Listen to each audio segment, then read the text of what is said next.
it is my honor. How about that? Yes, this morning it is my honor to be here with you. இந்த காலையில உங்கள் மத்தியிலே நான் இருப்பது அது ஒரு நல்ல பெரிய ஒரு மகிழ்ச்சியாக நான் நினைக்கிறேன். It's an honor to be with the brothers and sisters in Christ. கர்த்தருக்குள் இருக்கக்கூடிய சகோதர சகோதரிகள் மத்தியிலே இருப்பது மிகவும் மகிழ்ச்சி. So this morning I speak to you from the book of Song of Solomon. இந்த காலையில நான் செய்தி கொடுப்ப தெரிந்து கொள்ள வேத பகுதி உன்னத பாட்டு 8ஆம் அதிகாரம் 1 முதல் 7 உள்ள வசனங்களிலிருந்து தெரிந்து கொண்டிருக்கிறேன். Sometimes the book of Song of Solomon is ignored by God's church. அநேக நேரங்களிலே சபைகளிலே இந்த உன்னத பாட்டு புத்தகத்திலிருந்து அதிகமாக செய்தி யாரும் கொடுக்கறதில்லை. Reading through the book of Song of Solomon can make us sometimes feel uncomfortable.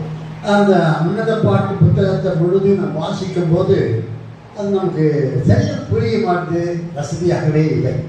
Because it speaks of a kind of love that we often do not experience.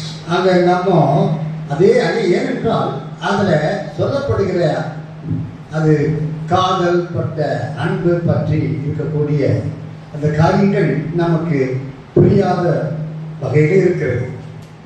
In religions all over the world, உலகம் முழுவதிலும் you hear people talk about the respect they have for their God. உலகம் முழுவதிலும் இருக்கக்கூடிய மதங்கள் எந்த மதத்தை எடுத்தாலும் அந்தந்த மதத்திலே அவர்கள் தேவனை குறித்து அங்கே சொல்லப்பட்டிருக்கிறது. You hear them speak of the obedience that they must have for their God.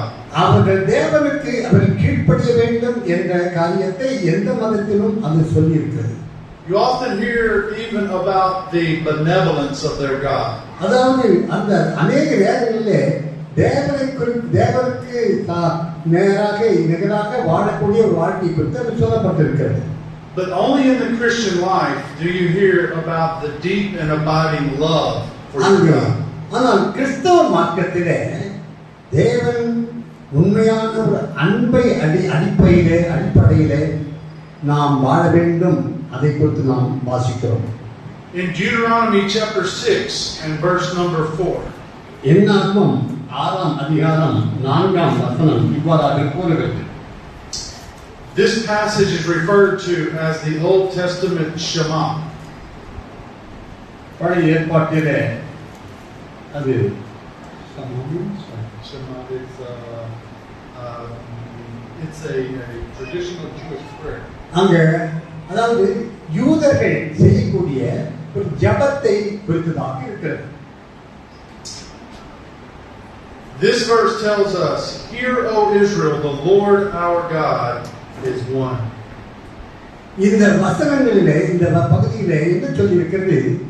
சில ஜனங்கள் அங்கே ஜனங்களிடத்திலிருந்து தேவன் நமக்கு எதிர்பார்ப்பது என்ன என்பதை குறித்து சொல்லி இருக்கிறது. This is a prayer that the Jew would read every day. யூதர்கள் இந்த காரியத்தை தான் தினந்தோறும் எதிர்பார்ப்பார்கள், செய்வார்கள். It goes on in verse number 5 to say this. 5ஆம் வசனத்திலிருந்து இந்த விதமாக சொல்லப்பட்டிருக்கிறது. உபாகமம் 6:5 முதல். Thou shalt love the Lord with all thy heart, with all thy soul, with all thy might. உன் தேவனாகிய கர்த்தரிடத்தில் உன் முழு இருதயத்தோடும் உன் முழு ஆத்மாவோடும் உன் முழு பலத்தோடும் அன்பு கூர்வாயாக என்று சொல்லியிருக்கிறது. In the Old Testament, the Israel people had 613 laws. அங்கே 613 சட்டதிட்டங்கள் பழைய ஏற்பாட்டிலே யூத மக்களுக்கு உண்டு. They would often argue about which one of these laws are most important. இந்த சட்டதிட்டங்களிலே எது முக்கியமானது என்பதை குறித்து அவர்கள் ஒவ்வொருவரும் வாக்குவாதம் பண்ணிக் கொள்வார்கள். In Matthew chapter 22 and verse number 37. மத்தேயு 22ஆம் அதிகாரம் 27வது வசனத்திலே The Pharisees came to Jesus and asked him, which of the laws are the most important? மிகவும் பரிசேயர் வந்து என்ன கேட்டார்கள், மிக முக்கியமான ஒரு சட்டம் கற்பனை எது என்று கேட்டார்கள். They wanted to know which is the great commandment in the law. சட்டங்களிலே பெரிய கட்டளை கற்பனை எது என்று கேட்டார்கள். Matthew 22 verse number 37 through verse number 39, Jesus answers this question. மத்தேயு 22ஆம் அதிகாரம் 37ஆம் 38ஆம் 39ஆம் வசனம் வரைக்கும் இந்த விதமாக இயேசு சொன்னார். Jesus said unto him, Thou shalt love the Lord thy God with all thy heart, with all thy soul, with all thy mind. This is the first and great commandment, and the second is like unto it, Thou shalt love thy neighbor as thyself. மத்தேயு 22:37 இயேசு அவனை நோக்கி, உன் தேவனாகிய கர்த்தரிடத்தில் உன் முழு இருதயத்தோடும் உன் முழு ஆத்துமாவோடும் உன் முழு மனதோடும் அன்பு கூறுவாயாக. இது முதலாம் பிரதான கற்பனை. இதற்கு ஒப்பாயிருக்கிற இரண்டாம் கற்பனை என்னவென்றால், உன்னிடத்தில் அன்பு கூறுவது போல பிறனிடத்திலும் அன்பு கூறுவாயாக என்பதே. People all over the world have different kinds of gods that they worship. உலகம் முழுவதும் பார்க்கும்போது வித்தியாசமான மதங்கள், அவர்கள் வித்தியாசமான தெய்வங்களே அவர்கள் வணங்கிக் கொண்டிருக்கிறார்கள். They have different kinds of gods that they respect. வெவ்வேறான தெய்வங்களாக இருந்தாலும் அவைகளை அவர்கள் மதிக்கிறார்கள். They even have gods that they try to obey. அவர்கள் அந்த தேவன் சொல்லுகிற காரியங்களுக்கு சொல்லுகிறபடி கீழ்ப்படிய முயற்சிக்கிறார்கள். But the one true God asks one thing in particular of us. ஆனால் ஒரு காரியம் நம்முடைய தேவன் நம்மிடத்தில் எதிர்பார்க்கிற ஒரு காரியம் உண்டு. And that is to love Him. ஆண்டவர் சொல்வது ஒரே ஒரு கற்பனை என்னவென்றால், அவரிடத்தில் நாம் அன்பு கூற வேண்டும் என்பதுதான். The Bible tells us that we love God because He first loved us. அங்கே தேவன் நம்மை முந்தி அன்பு கொண்டபடியினாலே நாமும் அவரிடத்தில் அன்பு கூறுகிறோம் என்று வேதம் கூறுகிறது. When you read your psalm this morning, the opening psalm, அங்கே அந்த காலையில ஒரு பாட்டு பாடினோம். That song contained within it these words of adoration and love. அந்த சங்கீதத்தை வாசித்தோமே, அந்த சங்கீதத்திலே ஆண்டவரை எப்படி தொழுது கொள்ள வேண்டும் என்று அங்கு சொல்லப்பட்டிருக்கிறது. When you gave testimony this morning of what God has done for you this week, கடந்த காலத்தில் நீங்கள் சாட்சிகளை பகிர்ந்து கொண்டீர்கள்.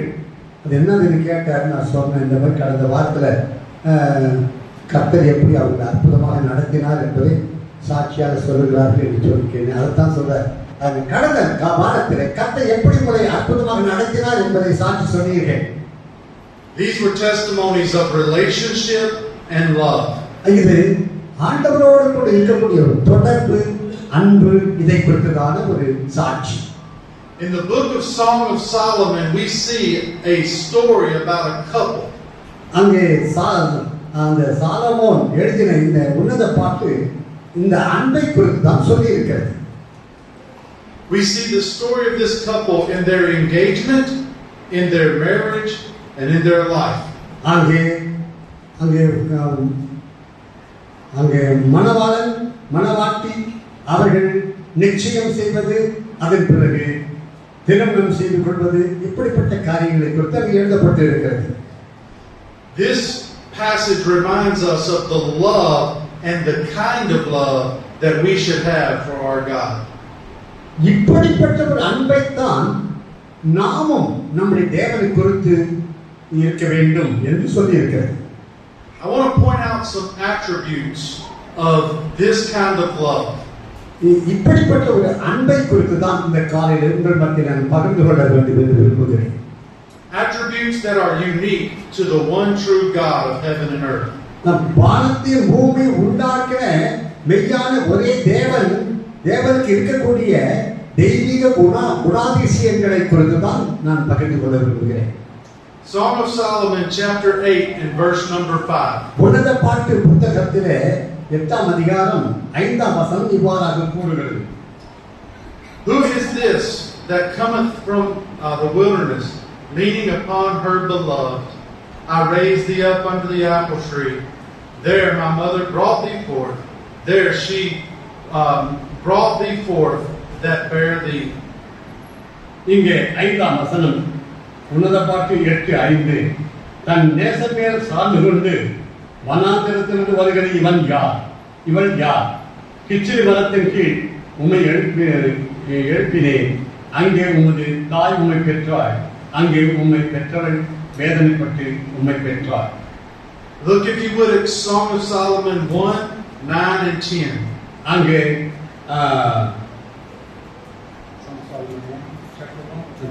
1ஆம் அதிகாரத்திலும்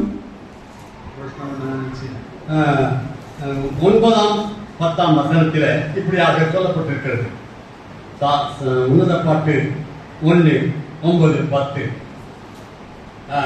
ஆபரணங்கள் என் பிரியனே, பார்வோனுடைய ரதங்களில் பூண்டிருக்கிற பரிகள் பவுஞ்சுக்கு உன்னை ஒப்பிடுகிறேன்.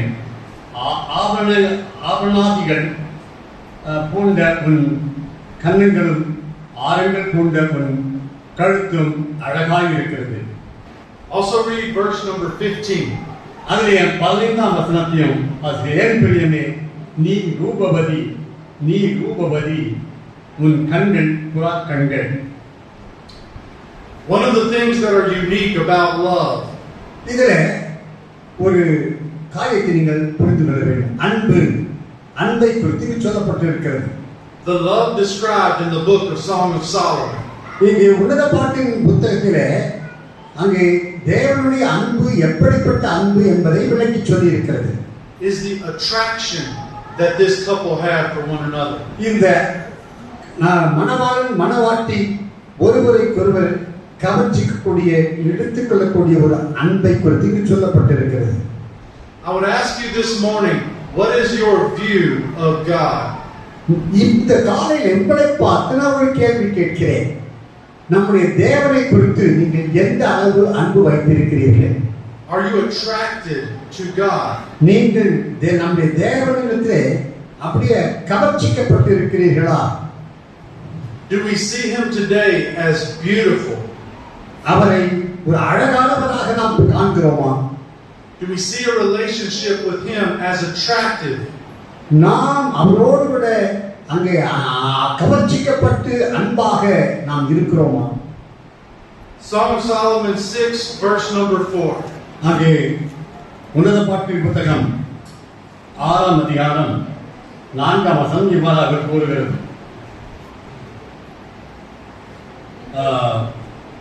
என் பிரியமே, நீ திர்சாவை போல் சௌந்தரியமும் எருசலேமை போல்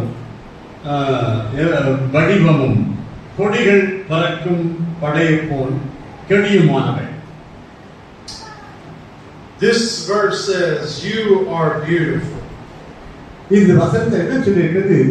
நீ மிகவும் அழகானவள். You are terrible as the armies with banners. நீ அங்கே He's saying that when I see you, I am attracted to கொடிகள் you. பறக்கும் படையை போல் கெடியுமானவள், இந்த அழகானவள் என்று சொல்லப்பட்டிருக்கிறது. When I was dead in my trespasses and sins, நான் பாவத்திலே உழன்று கொண்டிருந்த போது I was looking for something that would fill the need that I have. நான் என்னுடைய சுயமான தேவைகளை குறித்து நான் யோசித்துக் கொண்டிருந்தேன். When I saw the love that God had for me, அந்த தேவன் எனக்காக வைத்திருந்த அன்பை அதன் பிறகு நான் உணர்ந்தேன். when I saw the payment that Jesus Christ made for me, எனக்காக தேவன் கொடுத்த அந்த தியாகத்தை குறித்து நான் அறிந்து கொண்டேன். it was a beautiful love attraction. அது என்னை மிகவும் அந்த அன்பு கவர்ந்து விட்டது. 1 John 4:8 says, if you don't love God, or he that loveth not knoweth not God, for God is love. அங்கே 1 யோவான் 4ஆம் 1 John 4:8. 4ஆம் அதிகாரம் எட்டாம் வசனத்தை வாசிங்கள். அந்த யாதவன் தேவனை அறியான், தேவன் அன்பாகவே இருக்கிறார். Yes, this describes to us the idea that God has called us to love Him. அங்கே தேவன் எப்படியாக அன்பாக இருக்கிறார் என்பதை குறித்து அந்த வசனத்தில் சொல்லி இருக்கிறது. John 12:32 says, "And if I be lifted up from the earth, I will draw all men to myself." யோவான் 12:38 என்ன சொல்கிறது? இயேசு சொல்கிறார், நான் உயர்த்தப்பட்டிருக்கும் போது அநேகரை என் பக்கமாக இழுத்துக் கொள்வேன் என்று சொல்கிறார். In God's salvation and in God's finished work, He is drawing us to Himself in love. தேவன் நமக்காக செய்த அந்த ரட்சிப்பு முடிந்து விட்டது. அதன் மூலமாக தேவன் நம்மை அவர் பக்கமாக இழுத்துக் கொள்கிறார். When I see my wife, I am attracted to her. நான் என்னுடைய மனைவியை பார்க்கும்போது நான் அவளாலே இழுத்துக் கொள்ளப்படுகிறேன், கவர்ச்சிக்கப்படுகிறேன். When I see my children, I am attracted for what is good for them. என்னுடைய பிள்ளைகளை நான் பார்க்கும்போது என்னுடைய அன்பு அவர்களை இழுத்துக் கொள்கிறது. When I see my God, I am attracted to what He has done and who He is for me. தேவனை நான் பார்க்கும்போது தேவன் எப்படியாக எனக்காக தியாகம் செய்திருக்கிறார் என்று பார்த்து நான் அவருடைய அன்பினாலே ஈர்க்கப்படுகிறேன், எடுத்துக் கொள்ளப்படுகிறேன். What makes the relationship with Jesus Christ so beautiful அப்படி இயேசு கிறிஸ்துவை நாம் பார்க்கும் பொழுது அவர் மிகவும் அழகாக இருக்கிறார். is that His work attracts us to Him. அவருடைய வார்த்தைகள் நம்மை கவர்ந்து கொள்கின்றன. Are you attracted today to the finished work and person of Jesus Christ? இயேசு கிறிஸ்து நமக்காக செய்த தியாகம், பெரிய அன்பு நம்மை கவர்ச்சிக்கிறதா? Another thing that this love looks like for us. அங்கே இந்த அன்பு அவரும் நம்மை நேசிக்கிறார், நாமும் அவரை நேசிக்கிறோம். It's not just attraction but desire. இது சும்மா கவர்ச்சிக்கிறது மட்டுமல்ல, ஒரு விருப்பம் அவர் மேலே இருக்க வேண்டும். Do we desire the presence of God in our lives? நம்முடைய வாழ்க்கையில ஒவ்வொரு நாளும் தேவ பிரசன்னத்தை நாம் உணர்கிறோமா? In the book of Song of Solomon, chapter 8 and verse number 5. அங்கே உன்னத பாட்டு 8ஆம் அதிகாரம் 5ஆம் வசனம் இவ்வாறாக கூறுகிறது. வாசிங்கள். தன் நேசர் மேல் சார்ந்து கொண்டு வனாந்திரத்திலிருந்து வருகிற இவன் யார்? கிச்சிலி மரத்தின் கீழ் உம்மை எழுப்பினீர். அங்கே உமது தாய் உம்மை பெற்றாள். அங்கே உம்மை பெற்றவள் வேதனைப்பட்டு உம்மை பெற்றாள். Listen to the desire expressed in this verse. இந்த வசனத்திலே அங்கே ஒரு விருப்பம், நமக்கு இருக்கக்கூடிய ஒரு விருப்பத்தை குறித்து அங்கே சொல்லப்பட்டிருக்கிறது. Read Song of Solomon chapter 5 and verse number 16. உன்னத பாட்டு 5ஆம் அதிகாரம் 16ஆம் வசனத்தை வாசிங்கள். அவர் வாய் மிகவும் மதுரமாய் இருக்கிறது, அவர் முற்றிலும் அழகுள்ளவர். இவரே என் நேசர், எருசலேமின் குமாரத்திகளே, இவரே என் சிநேகிதர். Yes. You can hear the desire to be with the beloved. நாம் தேவனுடைய அன்பிலே நாம் விருப்பமுடையவர்களாக இருக்கிறோம் என்பதை குறித்து இந்த வசனம் நமக்கு கூறுகிறது. Listen to how David says this in Psalms 42:1. சங்கீதம் 42:1ஆம் வசனத்தை தாவீது இவ்வாறாக கூறுகிறார். சங்கீதம் 42:1. ஆனாலும் நீருடைகளை வாஞ்சித்து கதறுகிறது போல தேவனே என் ஆத்துமா உம்மை வாஞ்சித்து கதறுகிறது. Yes. David says, "My soul longs after you." என்னுடைய ஆத்துமா உம்மிடத்திலே வாஞ்சியாய் இருக்கிறது என்று தாவீது சொல்கிறார். We should love and long for our Lord Jesus Christ. இயேசு கிறிஸ்துவின் மேலே அப்படிப்பட்ட ஒரு வாஞ்சை, விருப்பம் நமக்கு இருக்க வேண்டும். We long to experience Him in this life and eternity. ஆகவே இயேசுவினுடைய அன்பை நாம் எடுக்கப்பட்டு இந்த உலகத்திலேயே இயேசுவின் அன்பை அனுபவிக்க வேண்டும். அப்பொழுது நாம் பரலோகத்திலும் அதை நிலைக்க முடியும். We desire to hear from Him, from His Word. அந்த தேவனுடைய வார்த்தைகள் மூலமாக நாம் அந்த அன்பினாலே நாம் இழுக்கப்படுகிறோம். We desire to have fellowship with Him as we fellowship with His people. அங்கே நாம் அவரிடத்தில் வாஞ்சியுள்ளவர்களாகவும் அவருடைய பிள்ளைகள் மத்தியிலே வாஞ்சியுள்ளவர்களாகவும் இருக்க முடியாது செய்கிறது. Your love for Jesus Christ will be defined by your desire. உங்களுடைய விருப்பத்தின் மூலமாக நாம் தேவனிடத்தில் எப்படி அன்பாய் இருக்கிறோம் என்பதை அது வெளிப்படுத்துகிறது. Moses said it like this. மோசே இவ்வாறாக சொன்னார், Lord, if you are not going to be with us, ஆண்டவரே நீர் என்னோடு கூட இல்லாவிட்டால் then don't carry us any further. என்ன அழைத்து செல்ல வேண்டாம் என்று சொன்னார். Religion without the love of God, தேவனுடைய அன்பு it is vain and empty. அங்கே அன்பு இல்லாத ஒரு மதம் அது வீணாக இருக்கும். Matthew chapter 5 and verse number 6. மத்தேயு 5ஆம் அதிகாரம் 6ஆம் வசனம் இவ்வாறாக கூறுகிறது. மத்தேயு 5:6. நீதியின் மேல் பசிதாகம் உள்ளவர்கள் பாக்கியவான்கள், அவர்கள் திருப்தி அடைவார்கள். The love relationship that we should have with Jesus இயேசுவோடு கூட நாம் எந்த அளவுக்கு அன்புள்ளவர்களாக இருக்க வேண்டும் என்று இங்கே கூறுகிறது. requires desire. ஒரு விருப்பம், வாஞ்சை. The Bible tells us to build and to learn to desire Him. அங்கே அவர் மேலே நமக்கு ஒரு வாஞ்சை, ஒரு விருப்பம் இருக்க வேண்டும் என்று வேதம் நமக்கு போதிக்கிறது. Matthew says, "Blessed are they who hunger and thirst after Him." மத்தேயுவிலே நாம் இப்படியாக வாசித்தோம், நீதியின் மேல் பசிதாகம் உள்ளவர்கள் பாக்கியவான்கள், அவர்கள் திருப்தி அடைவார்கள். In just a little bit, we will have the time for. We will all have time to eat lunch. நமக்கு இன்னும் கொஞ்ச நேரத்துல முடிச்ச பிறகு நம்ம சாப்பாடு மத்தியானம் சாப்பிட போறோம்.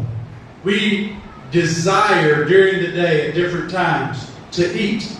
எந்த நேரத்திலும் நாம் சாப்பிட போனால் அது ஒரு வாஞ்சை, ஒரு விருப்பத்தோடு போய் சாப்பிடுகிறோம். It's a hunger that is innate in man. அது பசி தாகம், அது மேலே நீதி மேலே நமக்கு இருக்க வேண்டும். Think of your greatest desires. நமக்கு இருக்கக்கூடிய மற்ற எல்லா வாஞ்சை விருப்பங்கள் எல்லாம் நினைத்து பாருங்க. What do you desire in life? நம்முடைய வாழ்க்கையிலே எதை குறித்து நாம் வாஞ்சிக்கிறோம்? Do you desire the relationship with our Lord and Savior? நம் கர்த்தராகிய இயேசு கிறிஸ்துவின் மேலே உண்மையான ஒரு வாஞ்சை விருப்பம் இருக்கிறதா? James 4:8 tells us to draw nigh to God. அங்கே யாக்கோபு 4ஆம் அதிகாரம் கர்த்தரிடத்திலே நெருங்குங்கள் என்று அங்கு சொல்லுகிறது. James 4:8. தேவனிடத்தில் சேருங்கள், அப்பொழுது அவர் உங்களிடத்தில் சேருவார். Yes. In Song of Solomon chapter 3 and verse number 1. அங்கே சங்கீத உன்னத பாட்டு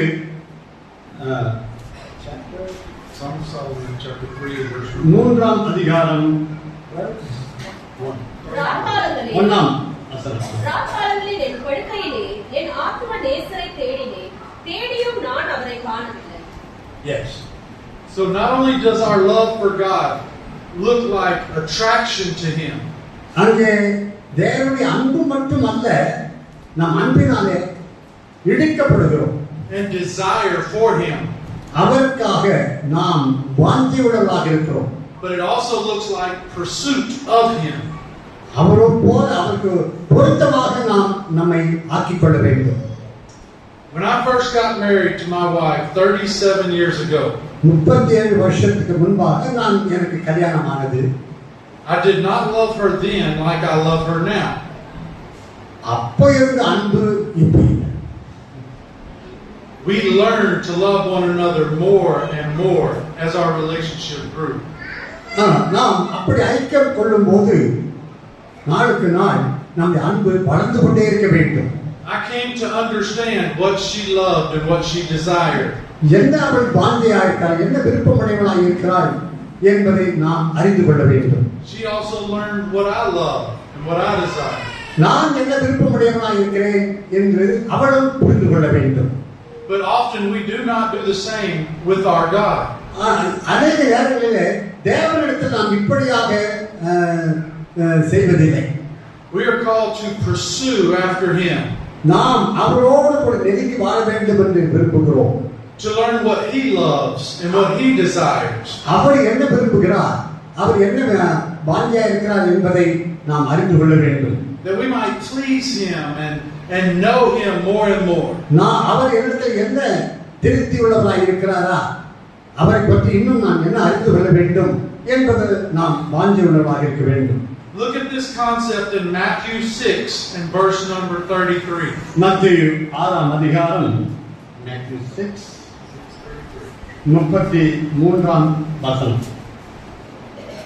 முதலாவது தேவனுடைய ராஜ்யத்தையும் அவருடைய நீதியையும் தேடுங்கள், அப்பொழுது இவைகள் எல்லாம் உங்களுக்கு கூட கொடுக்கப்படும். Seek ye first God's kingdom.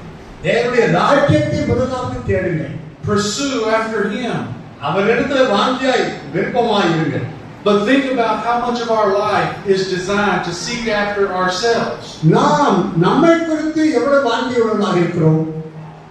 We even come to God so that He will help us to fulfill our desire. நம்முடைய விருப்பங்கள் எல்லாம் தேவன் நிறைவேற்ற வேண்டும் என்று நாம் விரும்புகிறோம். Instead, the kind of love that God tells us to have அங்கே தேவன் நம்ம எவ்வளவு அன்பு உள்ளவராக இருக்கிறார் என்பதை அறிய நாம் விருப்பமில்லை. is a love that seeks to build and enjoy His kingdom. அவருடைய ராஜ்யத்துக்காக கட்டப்பட வேண்டும் என்ற அந்த அன்பை நமக்கு இல்லாதவராக இருக்கிறோம். Often our prayer is, Lord, my kingdom come. அநேக நேரங்களிலே ஆண்டவர் என்னுடைய ராஜ்யம் வர வேண்டும் என்றுதான் நாம் விரும்புகிறோம். But He tells us to pray, Lord, thy kingdom come. ஆனால் கர்த்தர் என்ன சொல்கிறார்? அவருடைய ராஜ்யம் வருவதாக என்றுதான் சொல்கிறார். Matthew chapter 11 verse number 28. மத்தேயு 11:28 இவராக சொல்லப்பட்டிருக்கிறது. வருத்தப்பட்டு பாரம் சுமக்கிறவர்களே, நீங்கள் எல்லாரும் என்னிடத்தில் வாருங்கள், நான் உங்களுக்கு இளைப்பாறுதல் தருவேன். Jesus says, come to me. இயேசு சொல்கிறார், என்னிடத்தில் வாருங்கள். Pursue me. அங்கே மோடி வாருங்கள். And follow me. என்னை பின்பற்றுங்கள். So we enjoy the idea that God is attractive to lost and saved men. அங்கே ரட்சிக்கப்படாத மக்களை ரட்சிக்கும்படியாக தேவன் அவர்களை இழுத்துக் கொள்ள வேண்டும் என்று விரும்புகிறார். We see that we should desire and pursue Him. அவரை வாஞ்சை விருப்பமுள்ளவர்களாக அவரை நெருங்கி வாழ வேண்டும் என்று தேவன் விரும்புகிறார். But also our love for God requires commitment to Him. நம்முடைய வாழ்க்கையில அநேக தீர்மானங்களை நாம் எடுத்து வாழ வேண்டும். Listen to how the lover of Song of Solomon says this. உன்னத பாட்டு அவர் அப்படியாக சொல்கிறார். In Song of Solomon 8:6. அந்த உன்னத பாட்டிலே 8:6 வசனத்திலே, நீர் என்னை உமது இருதயத்தின் மேல் முத்திரையை போலவும் உமது புயத்தின் மேல் முத்திரையை போலவும் வைத்துக் கொள்ளும் நேசம் மரணத்தை போல் வலிது. As we come to God, நாம் தேவனிடத்தில் வரும்போது we should ask Him to set His seal upon our heart. அவர் முத்திரை நம்ம போட வேண்டும் என்று விரும்புகிறார். His standard in our life. அவருடைய அங்க லெவல் நம்மிடத்தில் இருக்க வேண்டும் என்று விரும்புகிறார். John chapter 14 and verse number 15. அங்கே யோவான் 14ஆம் அதிகாரம் 15ஆம் வசனம். நீங்கள் என்னிடத்தில் அன்பாய் இருந்தால் என் கற்பனைகளை கைக்கொள்ளுங்கள். Jesus says, if you love me, you will keep my commandments. இயேசு என்ன சொல்கிறார்? நீங்கள் என்னிடத்திலே அன்பாய் இருந்தால் நீங்கள் என் கற்பனைகளை கைக்கொள்ளுவீர்கள் என்று சொல்கிறார். That your love for me should be a trusting love. உங்களுடைய அன்பு அவரை நிலைத்திருக்க வேண்டும் என்று சொல்கிறார். An obeying love. அவருடைய அன்பு கீழ்ப்படியக்கூடிய அன்பாய் இருக்க வேண்டும். And a submissive love. அவருக்கு ஒப்பு கொடுக்கக்கூடிய ஒரு அன்பாய் இருக்க வேண்டும். Colossians chapter 3 and verse number 2. கொலோசியர் 3ஆம் அதிகாரம் 2ஆம் வசனம்.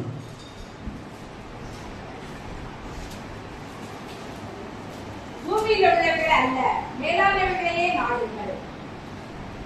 Set your affections on things above. பரலோகத்துக்குரியவைகளை நோக்குங்கள் என்று அங்கே சொல்கிறார். Commit your life to love and obey our Lord. அவருடைய அன்புக்கு ஒப்பு கொடுத்து அவருக்கு கீழ்ப்படியும்படியாக நாம் ஒப்பு கொடுக்க வேண்டும். because love also requires obedience. அங்கே அன்பு என்று சொல்லும் பொழுது அதில் கீழ்ப்படிதலும் அடங்கி இருக்கிறது. But we also see in Song of Solomon chapter 8 and verse number 6. அங்கே சங்கீதம் அது உன்னத பாட்டு 8ஆம் அதிகாரம் chapter 8 verse 8 verse number 6. 6ஆம் வசனம். நீர் என்னை உமது இருதயத்தின் மேல் முத்திரையை போலவும் உமது புயத்தின் மேல் முத்திரையை போலவும் வைத்துக் கொள்ளும். நேசம் மரணத்தை போல் வலிது, நேச வைராக்கியம் பாதாளத்தை போல் கொடிதாய் இருக்கிறது. அதில் தளல் அக்கினி தளலும், அதில் ஜுவாலை கடும் ஜுவாலையுமாய் இருக்கிறது. Notice the words, love is strong as death. அன்பு எப்பொழுது வல்லமை உள்ளது என்பதை அங்க இருக்கிறது பார்த்தோம். And jealousy is as cruel as the grave. அங்கே அந்த அன்பு நான் மேல இருக்கக்கூடிய ஒரு வாஞ்சை வைராக்கியம் எப்படி இருக்க வேண்டும் என்று சொல்லுகிறது. Our God wants our love for Him to be exclusive. அங்கே நம்முடைய அன்பு அங்கே ஆண்டவரோடு கூட கலந்து விட வேண்டும் என்று சொல்கிறது. The first commandment is, have no gods with me. அங்கே முதல் கற்பனை என்னவென்றால் தேவனை அறிந்து அவருக்கு அன்பு கூற வேண்டும். Our relationship with the Lord should be, He is our only God. தேவன் தான், அவர்தான் ஒரே தேவன் என்பதை நாம் அறிந்து கொள்ள வேண்டும். This is the example we see in Song of Solomon chapter 6 and verse number 3. அங்கே உன்னத பாட்டு 6ஆம் அதிகாரம் 3ஆம் வசனம் இவ்வாறாக கூறுகிறது. அவர் இடது கை என் தலையின் கீழ், நான் என் நேசருடையவள், என் நேசர் என்னுடையவர், அவர் lily புஷ்பங்களுக்குள்ளே பெய்கிறார். Yes. I am my beloved's and my beloved's is mine. நான் என் நேசருடையவர், அவர் என்னுடையவர். We cannot love God and love other gods. நாம் நம்ம தேவனையா நேசித்துக் கொண்டு மற்ற தேவனை நேசிக்க முடியாது. Our love has to be exclusively His. அங்கே அவர்தான் நம்முடைய தேவன்தான் மெய்யான தேவன் என்று அப்படியாக நேசிக்க வேண்டும். We see this also in 1 John chapter 2 and verse number 15. 1 யோவான் 2ஆம் அதிகாரம் 15ஆம் வசனம். உலகத்தில் உள்ளவைகளையும் அன்பு கூறாதீர்கள். ஒருவன் உலகத்தில் அன்பு கூர்ந்தால் அவனிடத்தில் பிதாவின் அன்பில்லை. If the love, we also love the world. நாம் உலகத்தை நேசித்தால் We cannot also love God. நாம் தேவனை நேசிக்க முடியாது. We cannot love anything more than God. நாம் தேவனை விட அதிகமாக எதையும் நேசிக்க கூடாது. Jesus even told His disciples, இயேசு சீஷர்களுக்கு இப்படியாகத்தான் சொன்னார். if you love father or mother, son or daughter, உங்களுடைய சகோதரன், தகப்பன், தாய், சகோதரன், சகோதரி, மகள் யாரையும் நேசித்தால், or husband or wife, கணவன், மனைவி இவரை, then you are not worthy of me. இவர்களை அதிகமாக நேசித்தால் நீங்கள் எனக்கு தகுதி உள்ளவர்கள் அல்ல என்று இயேசு சொன்னார். God will not allow us to have other things in our life that are more important than Him. தேவன் நம்மிடத்தில் எதிர்பார்ப்பது என்னவென்றால் நாம் யாரையும் எதையும் தேவனை விட அதிகமாக நேசிக்க கூடாது என்று விரும்புகிறார். Listen to how God says this in 1 Corinthians chapter 10 and verse number 21. 1 கொரிந்தியர் 10ஆம் அதிகாரம் 21ஆம் வசனம். நீங்கள் கர்த்தருடைய பாத்திரத்திலும் பேய்களுடைய பாத்திரத்திலும் பானம் பண்ணக்கூடாது. நீங்கள் கர்த்தருடைய போஜன பந்திக்கும் பேய்களுடைய போஜன பந்திக்கும் பங்குள்ளவர்களாய் இருக்கக்கூடாது. God tells us that we cannot sit at two tables. ரெண்டு டேபிள்ல நம்ம உட்கார முடியாது என்று சொல்கிறார். That we have to be a partaker only of His table. கர்த்தருடைய பந்தியிலே மட்டும்தான் நாம் இருக்க வேண்டும் என்று கர்த்தர் சொல்கிறார். So we see our love for God has to be exclusive only for Him. அங்கே இயேசுவிடத்தில் அன்பு கூர்ந்து இயேசுவிடத்தில் மட்டும்தான் நாம் சார்ந்திருக்க வேண்டும். But this is another thing about love in Song of Solomon. இந்த சங்கீதம் அந்த உன்னத பாட்டு அதுல இன்னொரு இதுதான் இன்னொரு அவர் சொல்லுவது இன்னொரு காரியம். We see that love is powerful. அங்கே அன்பு வல்லமை உள்ளது. Song of Solomon 8 verse number 7. அங்கே திரையான தண்ணீர்கள் நேசத்தை அவிக்க மாட்டாது, வெள்ளங்களும் அதை தணிக்க மாட்டாது. உங்களுக்காக கொடுத்தாலும் அது முற்றிலும் அசட்டை பண்ணப்படும். This speaks of the power of love for God. அங்கே தேவனிடத்தில் நாம் இருக்கக்கூடிய அன்பு எந்த அளவுக்கு வல்லமையாக இருக்க வேண்டும் என்பதை குறித்து சொல்லுகிறது. Many waters cannot quench love. அங்கே அன்பை அங்கே எவ்வளவு தண்ணீர் ஊற்றினாலும் அடித்து போட முடியாது.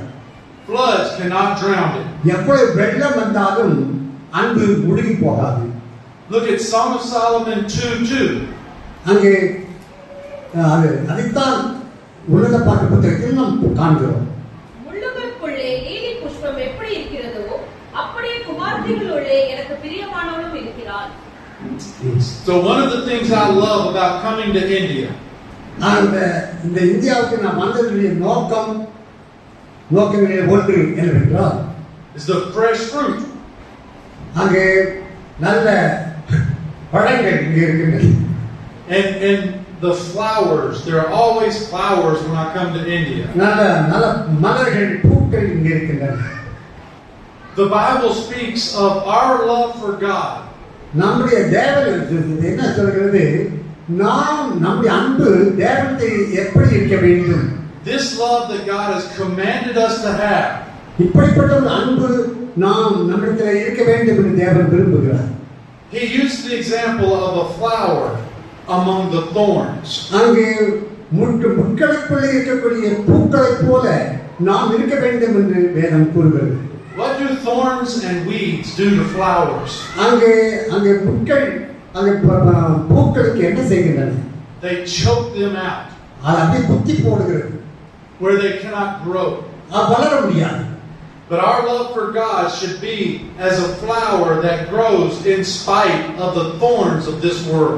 இந்த உலகத்தில் முட்கள் என்ன இருந்தாலும் சரி, நம்முடைய மலர்கள் பூக்கள் அங்கே மலர வேண்டும். அங்கே மலர வேண்டும். Paul tells us in 1 Corinthians, you don't have to turn there. அங்கே 1 Corinthians. So Paul tells us in 1 Corinthians that if we do not have love, we are nothing. நாம் இப்படிப்பட்ட ஒரு அன்பு நமக்கு இல்லாவிட்டால் நாம் ஒன்றுமில்லை. He tells us that we have nothing. அப்படி அன்பு இல்லாவிட்டால் நாம் ஒன்றுமே கிடையாது. But think of the beauty of the love of Jesus Christ. இயேசு கிறிஸ்துவினுடைய அன்பின் அழகை பாருங்கள். As you read Romans chapter 8 and verse number 35 and 36. ரோமர் 8:35-36 எந்நேரமும் கொல்லப்படுகிறோம், அடிக்கப்படும் ஆடுகளைப் போல எண்ணப்படுகிறோம் என்று எழுதியிருக்கிறபடி நேரிட்டாலும் கிறிஸ்துவின் அன்பை விட்டு நம்மை பிரிப்பவன் யார்? உபத்திரமோ, வியாகுலமோ, துன்பமோ, பசியோ, நிர்வாணமோ, நாசமோசமோ, பட்டயமோ, இவை எல்லாவற்றிலேயும் நாம் நம்மில் அன்பு கூறுகிறவர்களாலே முற்றும் ஜெயப்படுகிறவர்களாய் இருக்கிறோமே. Hallelujah. Also, did you read 38 and 39?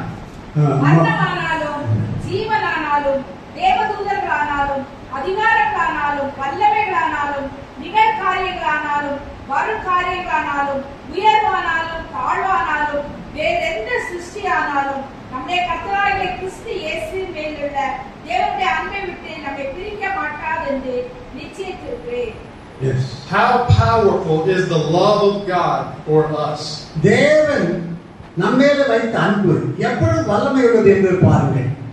Verse 38 and 39 tells us that nothing can separate us from that love. ரோமர் 8:38-39 நமக்கு என்ன கஷ்டங்கள், என்ன பிரச்சனைகள், சோதனைகள் என்ன வந்தாலும் சரி, இந்த தேவன் அன்பை விட்டு நம்மை பிரிக்கவே முடியாது என்று சொல்கிறது. That this love that we have for God and He has for us, நாம் தேவனிடத்தில் இருக்கக்கூடிய அன்பு, அவரும் நம்மிடத்தில் இருக்கிற அன்பு பிரிக்கவே முடியாது. is more powerful than this life. இந்த உலகத்தை காரியங்களை எல்லாவற்றையும் காட்டிலும் வல்லமை உள்ளது. And it is more powerful than death. நம் மரணத்தை காட்டிலும் வல்லமை உள்ளது. Even when I die, I will not be separated from God. நான் மரித்தாலும் கூட தேவனுடைய அன்பிலிருந்து நான் பிரிக்க மாட்டேன். So we see that love requires attraction. ஆக அந்த அன்பு நம்மை கவர்ந்து கொள்கிறது, எடுத்துக் கொள்கிறது. It requires desire and pursuit. நாம் தேவன் என்ற அன்பு அன்பிலே வாஞ்சியுள்ளவர்களாக இருக்க வேண்டும் என்று சொல்கிறார். We see that it requires commitment and obedience. அந்த அன்பு நம்மை ஒப்பு கொடுத்தலுக்கும் கீழ்ப்படுகிறதுக்கும் அங்க விரும்புகிறது, எதிர்பார்க்கிறது. It requires exclusivity, that we only love Him. நாம் அவரை மட்டும்தான் அன்பு அவர் தேவத்தை மட்டும்தான் அன்பு கூற வேண்டும் என்று அதிகமாய் அன்பு விரும்புகிறார். We see that it is powerful. இது வல்லமை உள்ளது என்று பார்க்கிறோம். But I want to finish with this thought this morning. இந்த காலை நேரத்தில் இந்த ஒரு காரியத்தை சொல்லி முடிக்க விரும்புகிறேன். This love produces joy.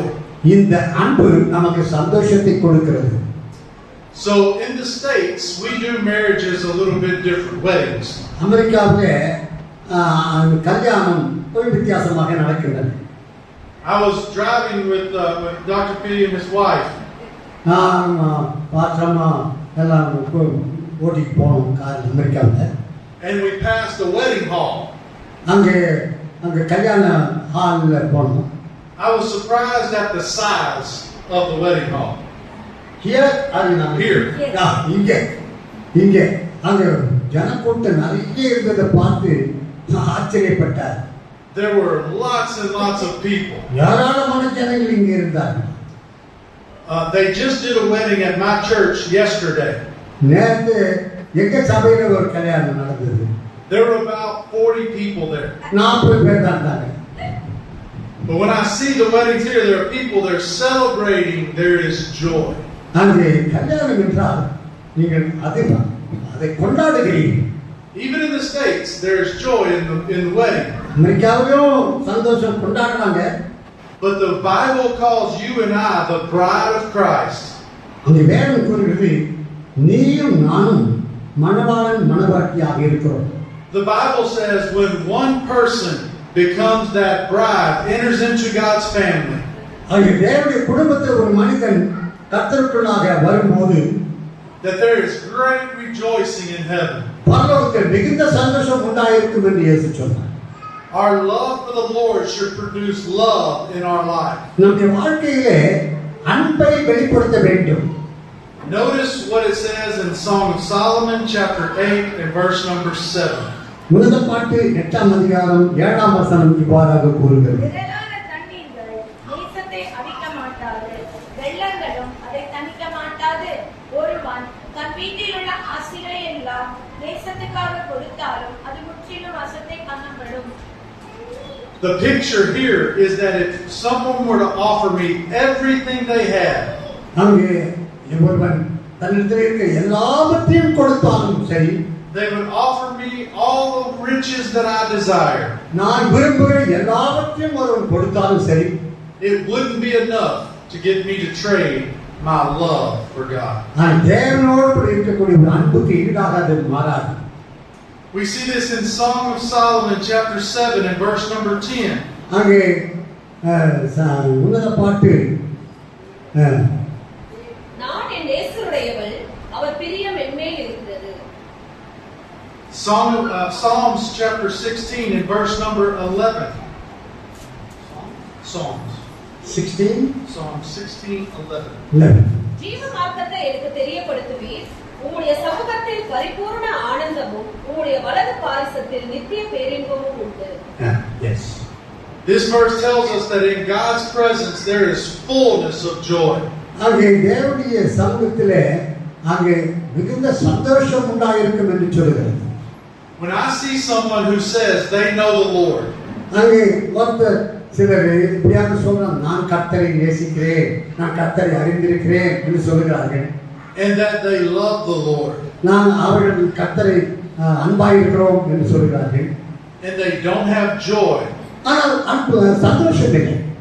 it makes me wonder if they really know the Lord. அப்போ எனக்கு ஒரு சந்தேகம், உண்மையாகவே கர்த்தரை அறிந்திருக்கிறார்களா என்று ஒரு சந்தேகம். Because this love that God has for us and we have for Him அங்கே தேவன் நம்மிடத்துல கொடுக்கக்கூடிய அன்பு brings real joy in our life. பெரிய நம்முடைய வாழ்க்கையில் பெரிய சந்தோஷத்தை கொடுக்கிறது. Philippians chapter 4 and verse number 4 will be our final verse. பிலிப்பியர் 4ஆம் அதிகாரம் Philippians 4 Philippians 4 verse number 4. கர்த்தருக்குள் எப்பொழுதும் சந்தோஷமாய் இருங்கள். Yes. சந்தோஷமாய் இருங்கள் என்று மறுபடியும் சொல்லுகிறேன். Yes. Rejoice in the Lord always. And Come. again I say, rejoice. கர்த்தருக்குள் எப்பொழுதும் சந்தோஷமாயிருங்கள். மறுபடியும் சொல்கிறேன், கர்த்தருக்குள் சந்தோஷமாயிருங்கள். The reason that we share the gospel with other people நான் மற்றவர்களிடத்தில் சுவிசேஷத்தை பகிர்ந்து கொள்ளுடைய நோக்கம் காரணம் என்னவென்றால் is because we know this will bring them true joy. என்றால் அவர்களுக்கு ஒரு மிகுந்த சந்தோஷத்தை உண்டாக்கும். You and I were created to know and love God. நீயும் நானும் எதற்காக படைக்கப்பட்டிருக்கிறோம்? கர்த்தரை அறிந்து கொள்ளும்படியாக. It is the primary purpose of our life. நம்முடைய வாழ்க்கையில தேவன் கொண்டிருக்கிற மூல காரணம் நாம் அன்பு கூற வேண்டும். Nothing else in this life will give us sustaining joy. பெரிய சந்தோஷத்தை இந்த உலகத்தில் எதுவுமே கொடுக்காது. There are things that we desire and that we get. நாம் விரும்புகிற காரியங்கள், நாம் பெற்றுக்கொள்ளும் காரியங்கள் எதுவுமே நமக்கு அவ்வளவு பெரிய சந்தோஷத்தை கொடுக்காது. But the joy of them do not last. அது அங்கே அந்த நமக்கு கற்றுக் கொடுக்கக்கூடிய சந்தோஷம் குறைந்து போகாது.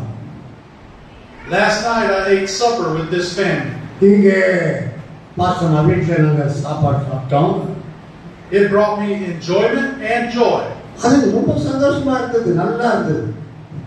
But I am hungry again today. இப்போ மறுபடியும் இப்போ பசியா இருக்கு. Because this earthly things in this life do not bring lasting joy. அங்க உலகத்தில் இருக்கக்கூடிய அந்த காரியங்கள் நமக்கு ஒரு நிறைவை முடிவை கொடுக்காது. When I was a young man, God saved my soul. நான் வாலிபனாக இருந்த போது கர்த்தர் என்னை ரட்சித்தார். That love brought me joy. அந்த அன்பு எனக்கு சந்தோஷத்தை கொடுத்தது. It is the same joy that I have today. அதே அன்பு இன்றைக்கு எனக்கு இருக்கிறது.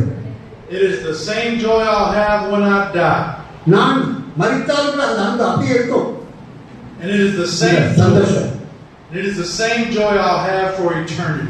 அதே சந்தோஷம் நான் நித்தியத்திலும் கூட பெற்று இருக்க போகிறேன். So rejoice in the Lord always. ஆகையாலே கர்த்தரில் எப்பொழுதும் சந்தோஷமாயிருங்கள். And again I say, மறுபடியும் சொல்லுகிறேன், சந்தோஷமாயிருங்கள். Amen. ஆமென். ஸ்தோத்திரம். ஹalleluya. Praise the Lord.